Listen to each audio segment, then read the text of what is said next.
is the first time I've done a video like this, and if you like it, I will definitely do more of them because I think it's just a really positive thing to do.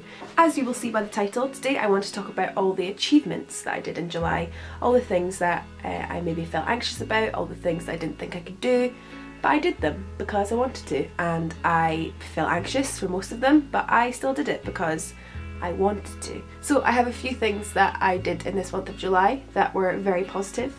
The first thing that I did was I went to Glasgow for the day. If you watch my channel regularly, you might have seen the vlog of me going to Glasgow. It was very difficult. I thought it was hard, and I thought it was going to be much more difficult than it was, but I managed it and I didn't have a panic attack, and I went through and I did some shopping and I stayed there for a couple of hours and then I came home. And to some of you that might sound like something you do day to day and it's kind of mundane, but to me it was absolutely huge. I'll link the vlog down below if you want to watch it. The travel there is always the worst part for me, and I find it the most difficult, and the lead up to things are really difficult, but actually being in Glasgow and coming back and all that kind of stuff was fine, and I really enjoyed it, and hopefully it's something I can do this month too. I feel really proud of myself for doing that because that's the first time in probably like 5 years that I have left the city through choice, through doing something fun, going on a day trip, and so I feel really proud of myself and really happy that I did that. The second big achievement of this month was going to the Airbnb with Matt.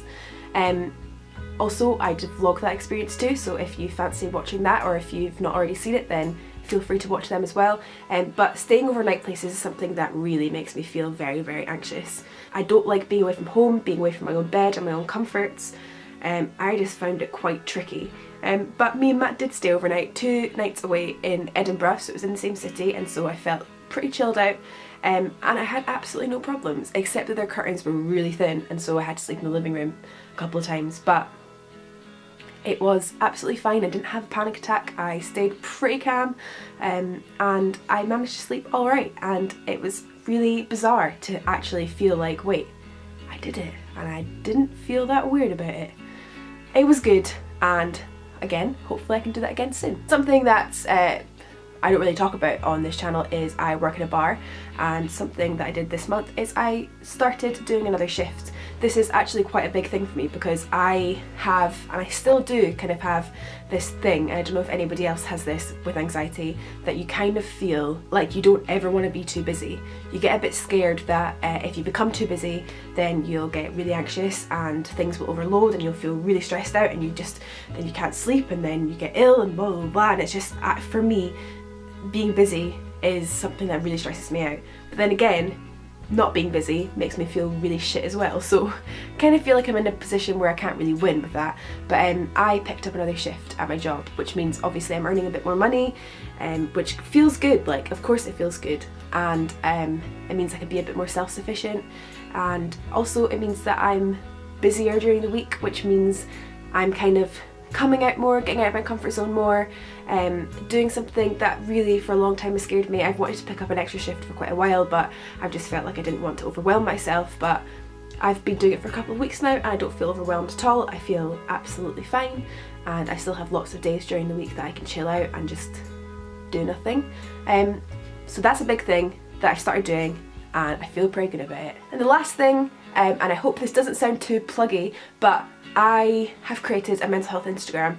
This is something I've wanted to do for a really long time because I have my own personal Instagram, which a lot of you follow me on, but I kind of feel a bit weird about posting mental health updates on that because people from school see that, and like, I don't know, it was just a bit weird. Like, some people might not be interested in seeing that, like, and I just kind of wanted somewhere that was personal, and then one that I could just talk about whatever I wanted on, which is the new Instagram that I made. It's called Emily Rowe Mason, and so it'll be linked down below, and if you fancy following it then feel free to, but also if you don't want to follow it, that's absolutely fine too. But I just wanted somewhere where I could talk about mental health, I could talk about anything I wanted and not feel self-conscious.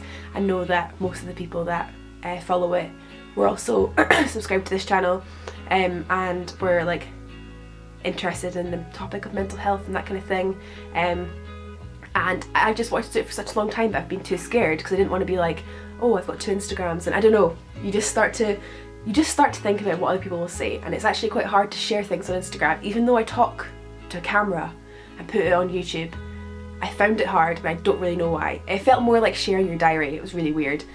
But I started it. I just bit the bullet and it's been fine, and obviously all the comments I've gotten have been great, and there's lots of cool people on Instagram that I've talked to, and it's been a nice way to get to know new people as well. And so if you fancy following it, then give it a follow. So that's all from this video. I just wanted to share with you some things that I've done this month that I'm proud of myself for. If you've got some things that you've been proud of yourself for, please let me know down below. What have you done this month that has been a challenge but that you've gotten through? Or has there been something this month that you tried to do and you didn't quite manage? Or is there any goals for next month that you want to achieve? Let's just start a conversation. Thank you very much for watching this video, and I'll see you soon. Bye!